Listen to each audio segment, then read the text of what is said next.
Hello, this is Aster Mygind, and we have an interview with Asger from Vola. Nice to meet you. You published your most recent album just now. How it was received? I've only had a chance to read a few reviews, but they seem very positive. And like our audience has seemed very positive also. But it's all fairly new at this point. Like we played our first show of the tour the day the album came out, so I'm still sort of trying to take in all the impressions, and I probably will do that for the next couple of months, and that's when I will realize what we have released, I guess. I unfortunately missed you on Tuska Festival, so today will be my first time to see you live. And of course I listened to the album. I wanted to ask maybe a little bit about your general kind of approach to what you write and why you choose such topics, like it's quite dark usually. So what attracts you to this kind of themes? Yeah, for some reason I always gravitate towards writing about relationships, and often about relationships that are dysfunctional or that just go apart. I think it's because like our connection with our fellow people is the most valuable thing we have.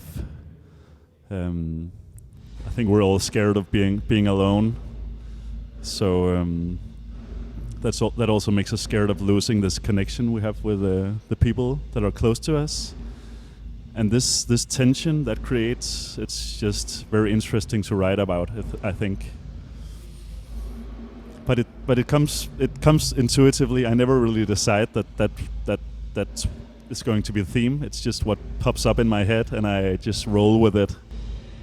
Yeah, and to me it looks like a therapy also. Kind of you maybe try to express it in art, so it kind of doesn't stay in your head too long, and maybe some other people can take it as a therapy also, kind of reflect a little bit on it, right? Yeah, it's nice if it can make other people feel less alone. Just this feeling of being in this shared experience with the one who's singing. That's what I really get out of listening to music. It's that shared experience, realizing that you're not alone with your thoughts and feelings. I think that's a big part of it. Yeah, and did you by chance heard any fans speaking to you about their experiences after they listened to your songs? Yeah, it's something they often talk about, that they like the aggression in the music, and just rocking out, but they also like the emotional layer that it has, which is also very important for us. Like I wanna feel something when I sing, or else it wouldn't really matter anything, I think. So yeah, it's an important layer for us as well. I just was going through lyrics and I noticed that the lyric is quite sophisticated. It's so much of kind of a complex, even I basically like to ask you, for instance, in the Cannibal, this sun is so incomplete always. What does it mean? Yeah, to me that song is about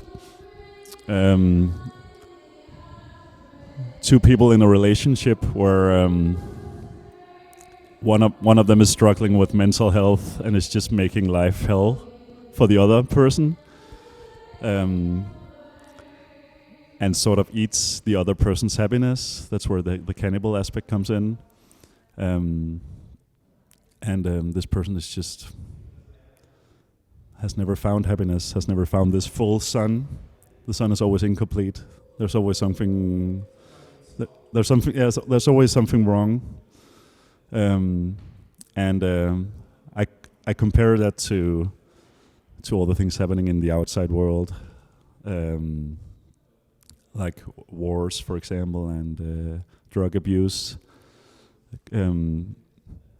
where in this case, even though that those are terrible things, the relationship is still the most terrible thing in this person's life. So sort of making that juxtaposition. Yeah, it's.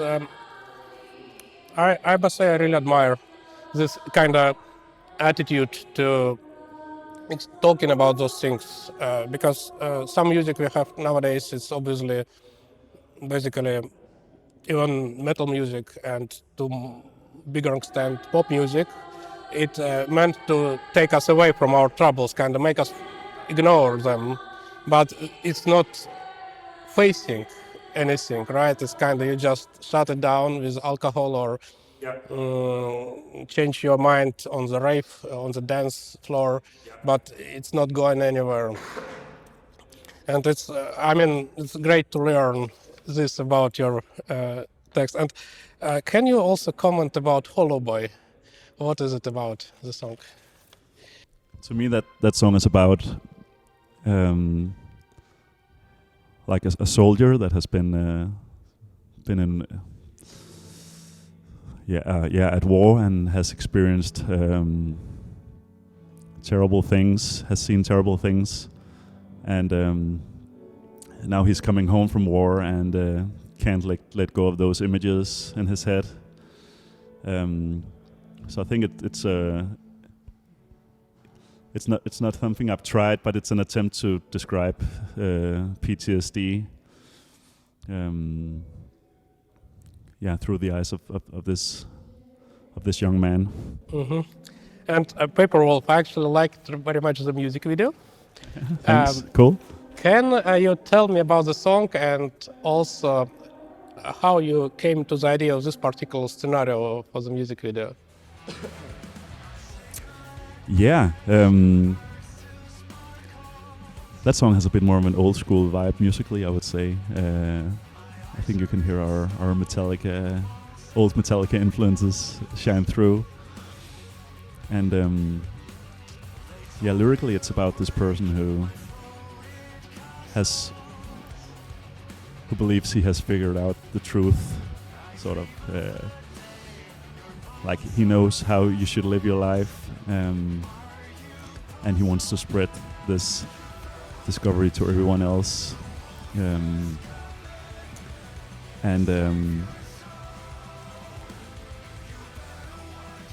He just thinks he's really powerful because of what he has discovered. But eventually, like, he can't do much of a difference. So he's basically just like a wolf made of paper. Like, he doesn't have real sharp claws. It's just paper claws. It's just paper teeth. So it's a wordplay on paper tiger. Yeah, the music video was created in collaboration with Rivata Visuals, and they sort of developed this story about a girl sort of making her revenge on her dad together with this wolf. So it's like another take on the lyrics. And that's usually how our music videos are. It's an interpretation of what we have written. Yeah, but it's quite a good scenario, I would say. I wonder who got to play the wolf. Was it somebody from the band? It wasn't. I'm not sure who it was, actually. Maybe it was a big movie star. No one knows. I know already the story of your artwork, that you found it online and just used it for your album, but why? Why you like this particular image? Well, I think it's just the easiest way for us to get to to an artwork that we just really connect with. Like we could get someone to design something for us, but like the risk would be that it would take a long time for this person to create something that we would just be totally satisfied with. So for us, it's easier to just browse a lot of images, and then suddenly there's this thing that that looks really catchy to us, and that we feel tell a story. And when we find that, we contact the creator of it and see if we can buy the rights for it. And that has just been working well for us. And what this image means to you? The new one for the album, Yeah. Friend of a Phantom. To me, it's a person who's seeing a ghost, aka a phantom, which sort of makes this person being stuck in time and place, not following the drift of all the birds. So there's all these. I think you can view the birds as people also going in one direction, and then there's this person just being stuck in life, not following along, because he or she like has her own, his or her own idea about how life should be led, possibly affected by like alcoholism, drugs, PTSD, like we talked about, conspiracy theories. So sort of being dragged down by this phantom and not following the path of everyone else. That's what this image tells me. Yeah, interesting. Yeah, because I really like to talk about those things, about what makes musician to produce his art or her art. Because, like, even if you read the lyrics, even if you watch the videos, it's great to get the first person impression. So I learned quite a bit already. How come that you yourself start thinking about those matters? Like, what leads you usually, like, arrive to the thoughts that become songs? I think it almost always starts with the music for us. For me, I will have an idea pop up in my head. It can just be, it can be a melody line, it can be a rhythmic idea, and then I just try to find an instrument as fast as possible and see if I can translate it into a riff, for example. And I'll record it as fast as possible then on the computer and just start creating a demo. So it's very rarely about deciding to sit down with an instrument and then writing. It's something that occurs before that. Of course, it's nice to be open to it happening. So sort of deciding that now I will have some space today to write something, and then just have that period be like an open space for something that can happen, and then it's nice to have access to a computer and just continue working on it if possible. But like, speaking about the topics of the songs, I just wonder, is it like your personal life experiences that lead to that? Like, how you became a person that starts thinking about those things? I think I was quite shy as a child, and as a teenager, and I just spent a lot of time listening to music, and I found solace in that. I connected with the artist I heard in my headphones, and that just opened up the space for me that I found to be very inspirational, and I wanted to do that myself. Like I wanted to create that connection with the listeners. And